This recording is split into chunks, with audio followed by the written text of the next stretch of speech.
Bismillahirrahmanirrahim. Alhamdulillahirabbil alamin. Wa bihi nasta'in ala umri dunya wad din. Wassalatu wassalamu ala asyrafil mursalin imamil muttaqin qaidil gharin muhajjirin sayyidina Muhammadin wa ala alihi wa sahbihi ajma'in. Subhanaka la ilma lana illa ma 'allamtana innaka antal alimul hakim.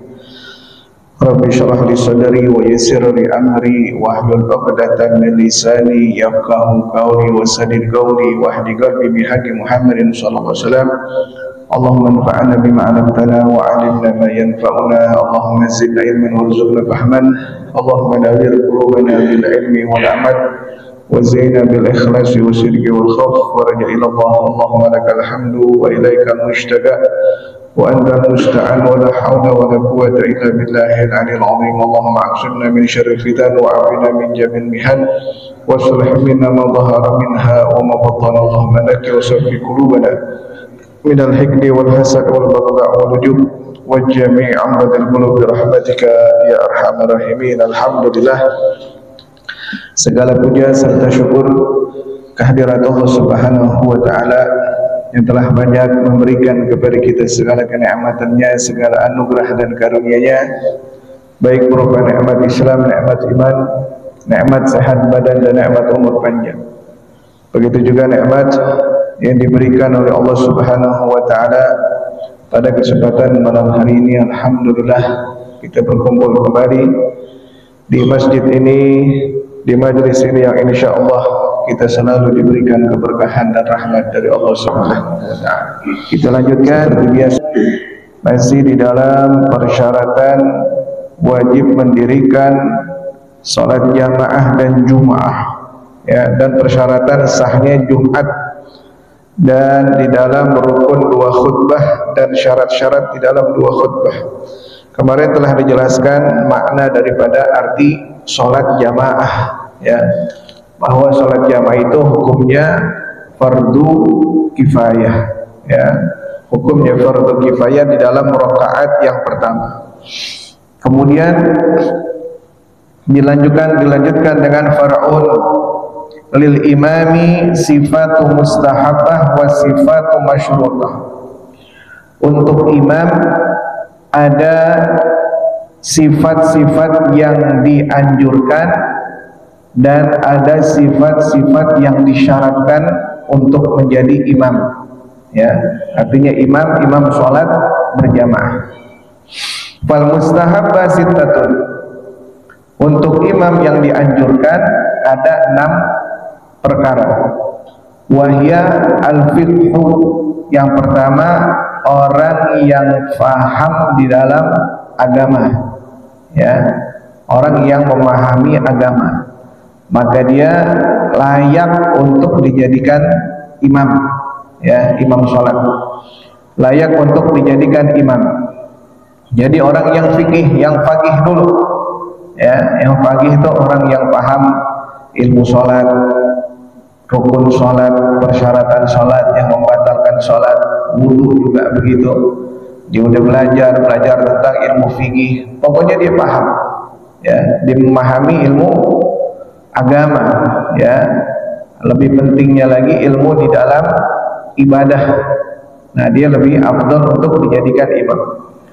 Yang kedua, wal qiraah, orang yang bacaannya bagus, ya, walaupun dia enggak atau belajarnya sedikit, paham agamanya sedikit, tapi bacaannya bagus, tajwidnya bagus, ya.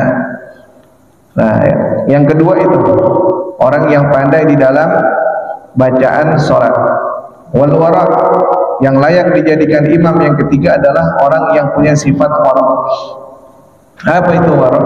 Wara' itu orang yang menghindarkan dirinya dari duniawiyah. Itu namanya orang yang wara'. Gak terlalu memikirkan tentang duniawiyah, tidak terikat diri dan hatinya dengan kehidupan duniawi. Itu namanya orang yang wara'. Dan orang yang orang yang mengawasi dan juga orang yang sangat detail terhadap makanan yang masuk ke dalam perutnya. Nah itu namanya orang yang wara, ya. Nggak mau masuk, nggak mau di dalam tubuhnya itu masuk barang-barang yang haram, ya. Begitu juga barang-barang yang apa itu namanya, yang syubhat, dia nggak mau, apalagi yang haram, ya. Itu orang yang punya sifat wara. Wasin, dan yang keempat, ya, yang keempat yang layak dijadikan imam adalah orang yang sudah tua, ya, yang umurnya lebih tua, yang lebih tua. Kemudian yang kelima, wan nasabu. Nasabu itu orang yang nasabnya bagus, di anaknya siapa, ayahnya siapa, kakeknya siapa, bapak kakeknya siapa, ya, itu namanya nasabnya ke atasnya bagus. Nah, itu layak dijadikan imam. Wal hijrah. Kemudian yang keenam adalah orang yang hijrah, ya. Yang hijrah itu orang yang meninggalkan sesuatu yang buruk menuju sesuatu yang bagus, meninggalkan kemaksiatan menuju menuju ketaatan, ya. Itu orang yang hijrah. Jadi yang pertama orang yang faqih, paham agama. Yang kedua baru orang yang bacaannya bagus. Kemudian orang yang wara. Kemudian orang yang tua, umurnya tua. Orang yang nasabnya bagus, dan juga orang yang hijrah. Fayuqaddimul afqah wa in lam yahfad siwal Fatihah 'alal aqra al-qalilul fiqh, ya. Nah, dahulukan orang yang faham di dalam agama walaupun dia tidak hafal apa-apa kecuali hanya surah Fatihah. Alal aqra al-qalilul fiqh, terhadap orang yang bacaannya bagus tapi sedikit paham agamanya. Jadi ada orang paham agama cuma yang dia hafal surah Fatihah doang, ya. Setelah surah Fatihah nggak ada yang dia hafal lagi, dia hafalnya cuma surah Fatihah tapi paham agama, ngajinya benar, fikihnya bagus. Ada orang bacaannya bagus, ya. Yang kedua bandingannya orang yang bacaannya bagus, tajwidnya bagus, semuanya bagus, tapi sedikit paham agamanya, ya. Paham agamanya sedikit. Mana yang harus didahulukan? Yang ini, yang paham agama walaupun dia hanya menghafal, yang dia hafal hanya surah Fatihah, ya, dibandingkan dengan orang yang bagus bacaannya, bagus tajwidnya, tapi sedikit daripada paham ilmu agama.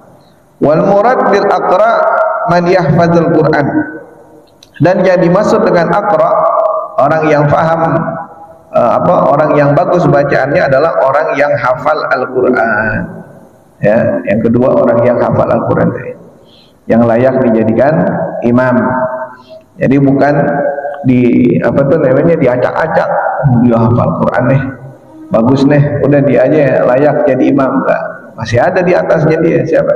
Orang yang paham agama, ulama misalkan, ya, yang kesehariannya dia hanya dia hanya menyibukkan dirinya dengan ilmu.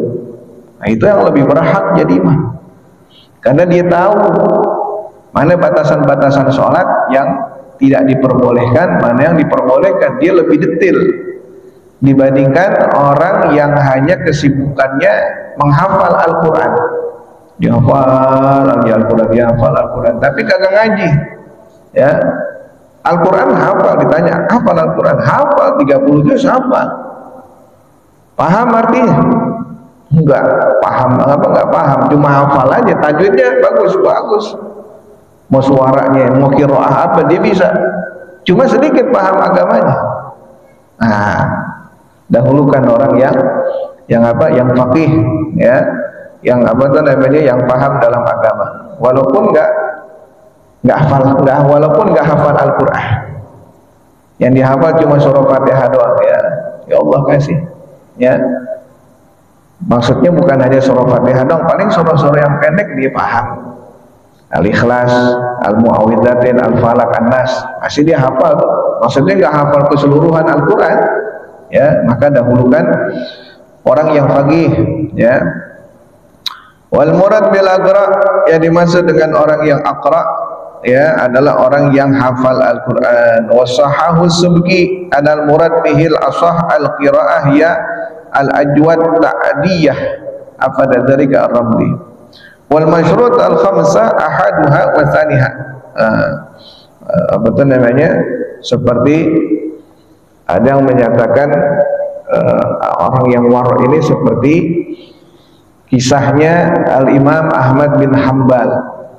Namanya Imam Ahmad bin Muhammad bin Hanbal.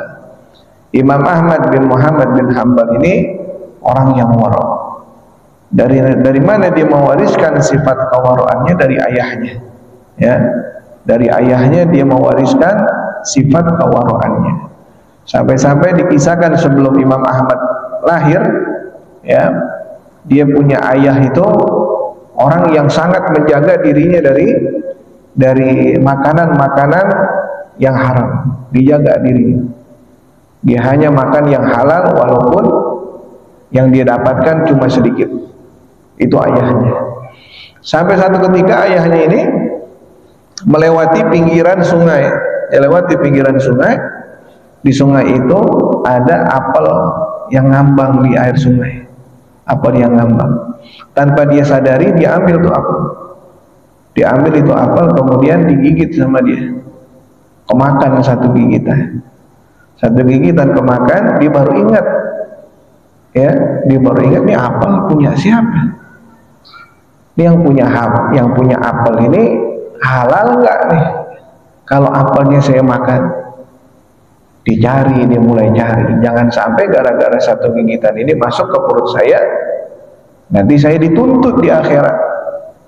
Bahkan satu suapan yang berasal dari barang yang haram, maka neraka lebih baik baginya, kata Rasulullah SAW. Makanan yang masuk ke dalam perut kita dari hasil yang haram tumbuh jadi daging di perut kita, maka neraka lebih utama baginya. Dia nggak mau, dia udah bersusah payah dari dulu jaga dirinya, jaga perutnya nggak masuk barang yang haram, akhirnya kemakan juga. Mau nggak mau saya harus cari siapa yang punya apel dan saya meminta maafnya. Berangkat dia lewat ke pinggiran sungai. Pinggiran sungai memang banyak apel yang ngambang di situ. Oh, pasti ada kebun apel di sini. Sampai di jalan-jalan ketemu kebun apel. Ditanya, wahai Tuhan, tadi saya menemukan apel di sungai dan saya gigit satu gigitan. Mau nggak Tuhan menghalalkan apa yang saya makan? Kata itu orang yang di kebun, bukan saya yang punya. Kebun apel ini bukan saya yang punya, tapi yang punya itu di dalam rumah. Yang punya dalam rumah, bukan saya hanya pekerjaannya. Boleh saya nemuin? Boleh. Diantarin. Sampai di hadapannya mengatakan, apakah Tuhan yang punya kebun apel ini? Betul, saya yang punya. Nah, ini apel Tuhan ini jatuh ke sungai. Tadi saya makan satu gigitan. Kiranya mau nggak Tuhan ini memaafkan saya dan meridhoi satu gigitan apel yang berasal dari kebun Tuhan ini yang telah masuk ke perut saya. Saya minta halalnya, saya minta ridhonya, dan saya minta maaf. Ini yang punya kebun orang paham agama juga, bukan orang sembarangan, orang paham agama. Dipikir dalam hatinya, dia datang kemari jauh-jauh cuma minta satu gigitan apel diridhoi, dimaafin. Dia datang jauh-jauh kemari, ini bukan orang sembarangan, ya. Ini bukan orang sembarangan datang kemari cuma minta halal, minta ridho dengan satu gigitan apel. Kalau orang sembarangan mah dimakan aja, habis dimakan satu apel tinggal. Mau punya siapa nggak ada urusan. Nah, itu kan orang sembarangan. Ini orang yang sembarangan datang minta maaf. Kemudian sama orang yang punya kebun ini dikatakan, saya bisa maafkan kau dan saya ridhoi satu gigitan apel. Tapi saya minta persyaratan. Apa persyaratannya? Persyaratannya kau kerja di kebun saya 1 tahun.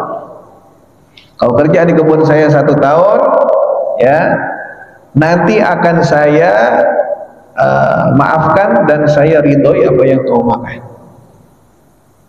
1 tahun, ya, 1 tahun tanpa gaji. Kau kerja di kebun apel saya. 1 tahun, ya, 2 bulan sebulan, ya, tanpa gaji, ya. Mau nggak? Mau halal apa mau haram? Mau neraka apa mau maaf? Ya udah saya dikerjain. Sebulan, 2 bulan, ikhlas dia ngerjain. Udah ketemu 1 tahun, datang lagi kalau yang punya kebutuhan, saya udah kerja setahun.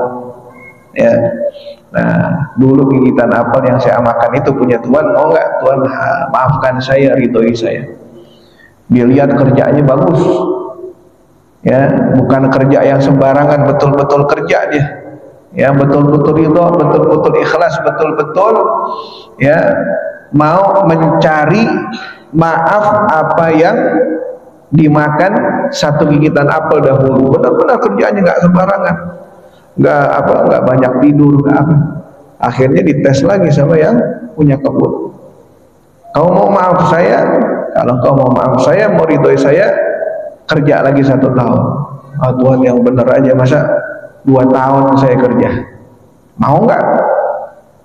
Mau surga apa mau neraka? Mau maaf, mau ridho apa mau dosa? Jadi saya harus kerja lagi 1 tahun, kerja lagi 1 tahun.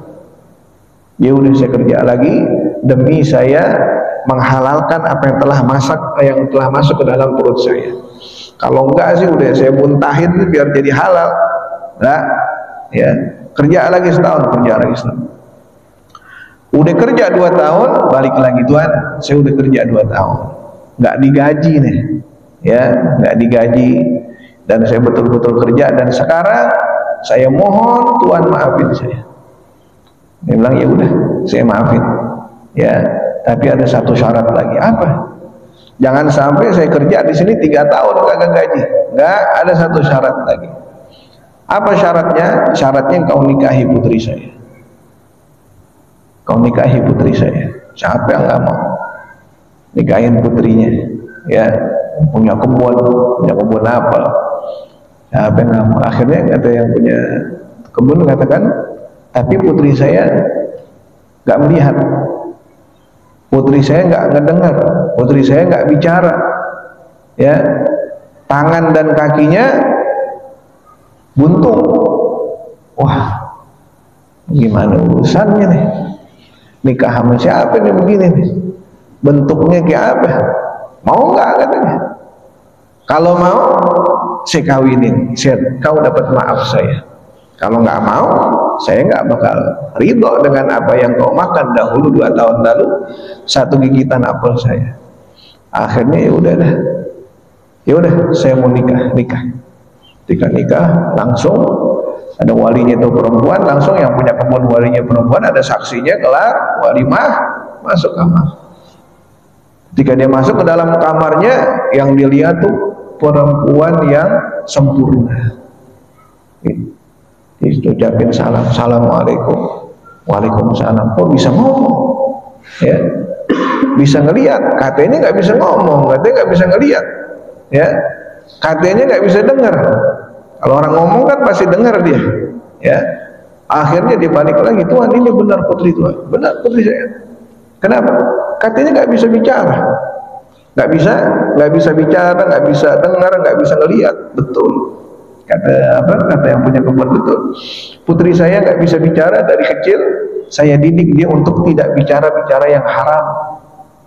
Nggak bisa ngelihat karena nggak pernah saya kasih dia melihat pandangan-pandangan yang haram. Nggak bisa dengar, dia nggak pernah mendengar hal-hal yang haram. Tangannya nggak pernah saya ajarkan dari kecil tuh. Putri saya ajarkan tangannya itu untuk tidak mengambil hak orang lain. Ya, buntung dalam arti buntung di dalam yang haram. Kakinya nggak pernah melangkah ke tempat-tempat yang haram. Ya, ceritain dia. Maka dari dulu aku mencari siapa yang berhak untuk saya jadikan sebagai mantu dan yang cocok untuk putri saya. Tidak ada lagi kecuali engkau yang datang kepada saya. Jangan-jangan kau ini adalah utusan Allah yang datang kemari memang untuk putri saya. Memang sudah selayaknya putri saya ini berjodoh dengan kamu. Kamu orang yang wara, orang yang menghindarkan dirinya dari perkara-perkara yang haram. Kau kerja ikhlas, 2 tahun kau kerja tanpa gaji hanya untuk mendapatkan maaf, mendapatkan ridho. Maka engkau pantas bersanding dengan putri saya. Nikah, punya anak Imam Ahmad bin Hanbal. Imam mazhab tuh, Imam Ahmad bin Hanbal. Kan 4 mazhab, ada beberapa mazhab, 4 mazhab yang terkenal.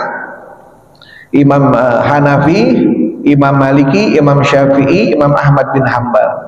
Nah, Imam Maliki belajar dengan Imam Hanafi. Pertama Imam Hanafi, ya, Nu'man namanya. Kemudian Imam Maliki belajar dengan Imam Hanafi. Di waktu Imam Hanafi meninggal dunia, lahirlah Imam Syafi'i. Pas di hari yang sama, Imam Hanafi meninggal, lahir Imam Syafi'i. Imam Syafi'i belajar sama Imam Maliki.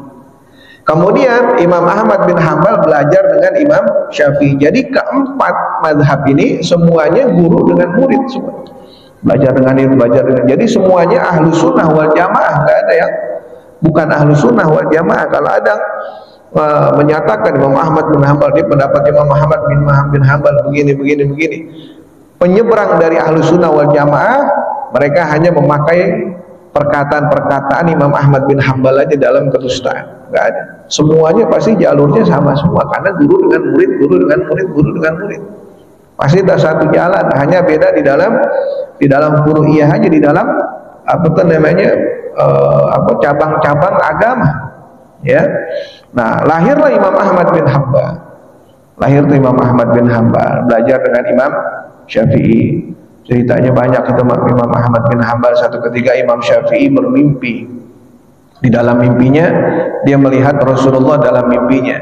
Dia katakan bahwa Ahmad bin Hanbal itu penghuni surga. Ahmad bin Hanbal, muridnya Imam Syafi'i, itu penghuni surga. Sampai-sampai Imam Syafi'i terbangun, diingat mimpi tersebut, panggil muridnya, sini, engkau pergi ke murid saya Ahmad bin Hanbal, ceritakan saya bermimpi begini, dan saya minta berkah sama dia. Guru minta berkah sama murid, pergi sana, pergi. Sampai di hadapan Imam Ahmad bin Hanbal diceritain semua bahwa Imam Syafi'i bermimpi Nabi Muhammad. Nabi Muhammad mengatakan kau adalah penghuni surga. Nangis tuh Imam Ahmad bin Hanbal. Nangis Imam Ahmad bin Hanbal. Sampai dinangis, nangis. Kemudian apa pesan guru saya? Pesan gurunya, Imam Syafi'i berpesan dia minta berkah dari kamu. Imam Ahmad bin Hanbal nggak punya baju lagi. Dia punya baju gamis yang dia pakai. Dia bilang saya nggak punya apa-apa lagi, cuma saya punya nih gamis doang yang saya pakai. Udah, gamisnya dibuka, kasih ke gurunya. Ya. Bawa itu gamis ke Imam Syafi'i. Sampai di hadapan Imam Syafi'i, mana? Saya minta berkah, apa yang saya dikasih? Dikasih gamisnya yang dipakai sebenarnya. Padahal dia nggak punya baju lagi. Diambil tuh gamis Imam Ahmad bin Hanbal, ditaruh, dijaga betul-betul oleh Imam Syafi'i. Sampai-sampai Imam Syafi'i ini ngambil bak besar, naruh gamis Imam Ahmad bin Hanbal, direndam di situ, diangkat bajunya Imam Syafi'i, mandi dari bekas gamisnya, air gamis Imam Ahmad bin Hanbal, air rendeman gamis dari Imam Ahmad bin Hanbal, padahal muridnya sendiri. Ya. Imam Syafi'i bermimpi Rasulullah SAW tentang muridnya, apalagi Imam Syafi'inya. Itu muridnya, apalagi Imam Syafi'i, ya, radhiyallahu anhu ajma'in. Itu orang-orang yang wara, ya, yang menjaga betul-betul perutnya dari barang yang haram dan juga barang yang syubhat, ya, gitu. Wa masyrutatu khamsatun, dan sifat persyaratan untuk jadi imam yang pertama dan yang kedua adalah an la yakuna muhdisan wala junuban. Imam tidak boleh muhdis. Muhdis itu berhadas, ya, hadas kecil ataupun hadas besar. Wala junuban, dan imam tidak boleh punya hadas besar, junub, belum mandi jadi imam, nggak boleh. Atau dia lupa belum mandi, lagi takbir Allahu Akbar. Biasanya kan orang kalau lagi sholat tuh takbir Allahu Akbar, keinget tuh yang sebelum keinget, ya. keinget tuh dia, kayaknya belum mandi tadi, habis takbir kayaknya belum mandi tadi, batalin, nggak sah jadi imam, ya. Nggak boleh berhadas, baik hadas kecil ataupun hadas besar, ya, itu seorang imam. Yang pertama dan yang kedua. Watsaniha watsalisuha, yang ketiga, an la yakuna ala thawbihi wa badanihi najasatan ghaira ma'fu anha. Yang ketiga, seorang imam tidak boleh di pakaiannya, di badannya, ya, di pakaian dan di badannya ada najis yang tidak dimakfu, ya, tidak boleh ada najis. Di badannya nggak boleh ada najis, di pakaiannya juga tidak boleh ada yang najis. Kalau dia ingat, kayaknya tadi belum mandi junub tuh, diterusin, tanggung jawab deh, ya. Sholatnya dia kagak sah, imam sholatnya kagak sah, makmum sholatnya kagak sah. Tanggungannya si imam, makmum sih kagak tahu, ikut-ikut aja, dipikir sih imam khair-khair aja, baik-baik aja, ya. Namanya diikutin imam, ikutin imam. Dia yang tanggung jawab. Lebih baik diputuskan sholat, jalan yang di belakang imam maju menggantikan imam, ya. Di badannya tidak boleh ada najis, ya, dan di pakaiannya tidak boleh juga ada najis ghaira ma'fu anha, najis yang tidak dimaafu. Kalau misalkan makmum, ya, makmum itu melihat, wah, itu kok di sarungnya imam kayak ada tai burung tuh, batalin ente, ya, putusin sholat ente. Saya niat mufarraqah anis sholat, saya niat berpisah dari sholat. Kalau ente terusin juga, ya, apa tuh namanya, nggak sah sholat ente, karena sudah jelas-jelas di hadapan ente imam itu pakaiannya najis, ya. Jadi nggak perlu diikutin. Kalau perlu dibatalin, habis batalin bisikin imam, itu kainnya di belakangnya najis, biar dibatalin juga sholatnya, ya. Jadi badan dan pakaian tidak boleh ada najis yang tidak dimaafu. Najis yang dimaafu apa? Ya, pernah kita bahas najis itu. Antara najis yang dimaafu dan najis tidak dimaafu. Kalau najis yang dimaafu, yang dimaafkan, boleh walaupun kita pakai di dalam sholat, atau tersangkut di kantong kita, walaupun kita sholat kita tetap sah. Apa najis yang dimaafu? Najis yang dimaafu tuh kalau binatang masih hidup kemudian dibelah perutnya, tidak ada sesuatu yang mengalir. Nah, ini namanya najis yang dimaafu. Seperti apa? Contohnya seperti laler hidup tuh, kita kangkangin, belah perutnya, nggak ada yang ngalir. Nah, itu namanya laler dimaafu, ya. Kita misalkan lagi sholat, kita lihat di kantong, wah, ada laler mati, terusin sholatnya. Kenapa? Karena laler dimaafu. Beda dengan kecoa masih hidup, belah perutnya, masih ada sesuatu yang mengalir. Nah, itu nggak dimaafu, ya. Ente maghrib misalkan nongkrong dudukin kecoa, pas isya disuruh jadi imam, kelihatan dari belakang belakang kainnya kok ada kecoa tuh, mejret, didudukin, batal, najis tuh, ya. Nah, ini di badan dan pakaiannya tidak boleh ada najis yang ghairu ma'fu anhu, yang tidak dimaafkan. Warabiuha, yang keempat, an la yatrukal i'tidal wa tuma'ninah fis shalah walau naflan wa hanafiyah, ya. Yang keempat, bagi imam tidak boleh meninggalkan i'tidal dan tuma'ninah di dalam sholat. Harus ada tuma'ninah. Tuma'ninah tuh diam sebentar, tenang, sekadar baca subhanallah. Dari mana mulai tuma'ninah? Dari ruku tuma'ninah, i'tidal tuma'ninah, sujud tuma'ninah, duduk di antara dua sujud tuma'ninah, sujud lagi tuma'ninah, ya. Dimulai dari ruku, ya. Jadi imam harus ngerti ada tuma'ninahnya, ya, ada tuma'ninah. Walau naflan, walaupun sholat sunnah, ya. Apa sholat sunnah? Tarawih kan sholat sunnah, ya. Tarawih kan sholat sunnah, walaupun sholat sunnah harus ada tuma'ninahnya. Ada orang sholat tarawih 20 rakaat 7 menit. Mana? Tumakninahnya mana? Nggak layak dijadikan imam, ya.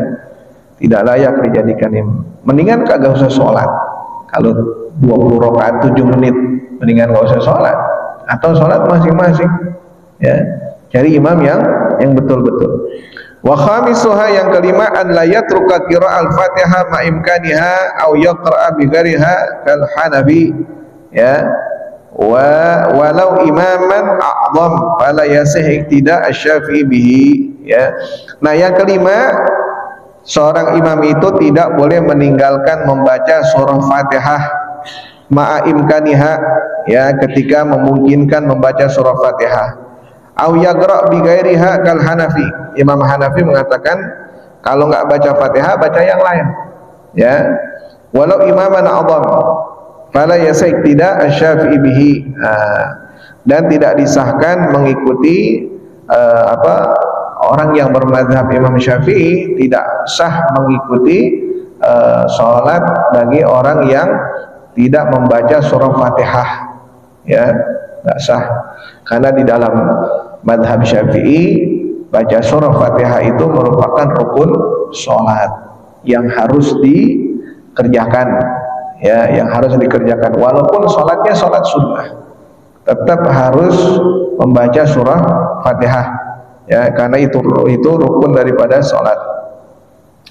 Wa syartul iqtida an la yataqaddam muqtadi alal imam ala jihatil qiblah fi ghairil istidarah haulal Ka'bah.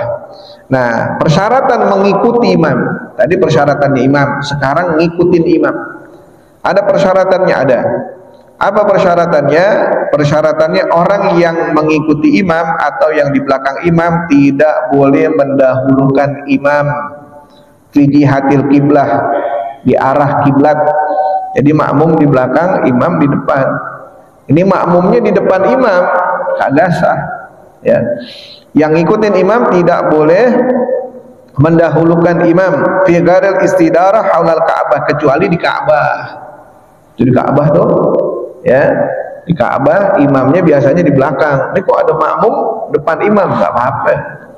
Kalau di Ka'bah nggak apa-apa, ya. Atau terkadang ada imamnya di atas, nggak apa-apa. Cuman di selain Ka'bah nggak boleh. Di sini, ya, nggak boleh. Imamnya di sini, makmumnya di sini, nggak boleh. Ya, saya mau kayak di Mekah, imamnya di sini di tengah, makmumnya di depan sini semua, nggak boleh. Ya, kalau di Mekah di Ka'bah boleh. Selain itu nggak boleh. Makmum di belakang imam, tidak boleh mendahulukan imam.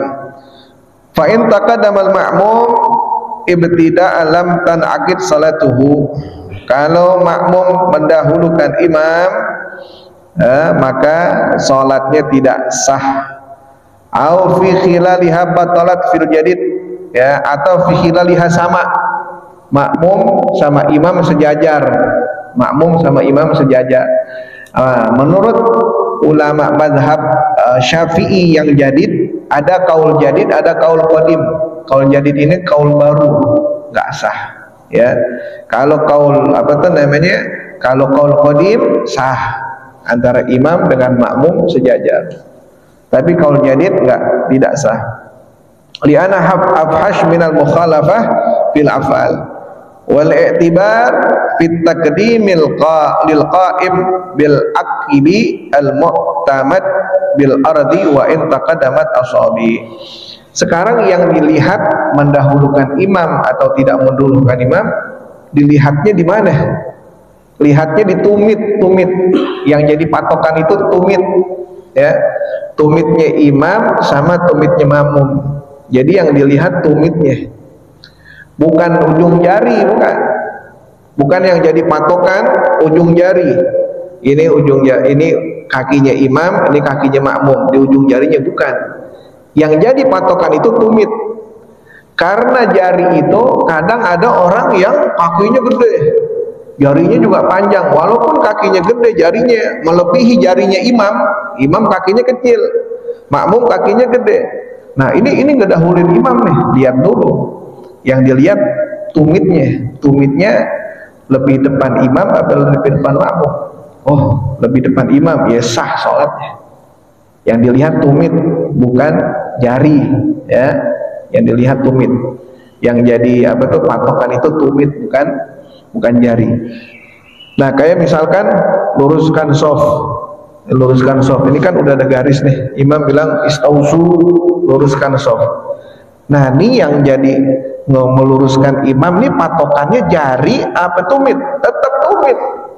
Bukan jari. Orang jari beda-beda, ada yang panjang, ada yang pendek, ada yang bantet jarinya, ya. Kalau jari dijadikan patokan, nanti tumitnya yang nggak sejajar. Yang sejajar itu tumit, bukannya jari, ya. Jari nggak jadi patokan, ya. Jadi nggak jadi patokan. Wa in taqaddamatil asabi, walaupun jari-jarinya mendahulukan imam, jadi yang dilihat itu tumit. Wa syartu sihhatil qudwah al ma'mum ayyan wil iqtida bil imam awil itmam walau fi khilal salatihi fi ghairil jum'ah, ya. Syarat sahnya mengikuti imam, ya, atas makmum adalah berniat mengikuti imam, ya, berniat mengikuti imam sholat fi ghairil jum'ah, ya, walau fi khilali salatihi fi ghairil jum'ah. Au makmuman, atau niatnya makmuman boleh. Mu'taman, niatnya mu'taman bihi, mu'taman mengikuti imam. Wasawa'un nawa ma'adzalika bil imam hadir amla, walau nawa al jamaah kafa, atau niat jamaah, aku niat sholat jamaah bersama imam sah. Biasanya kan makmuman atau imaman sah, ya, atau niat sholat jamaah sah, ya. Artinya mendapatkan pahala sholat jamaah, menjadi makmum daripada imam. Wallahu a'lam.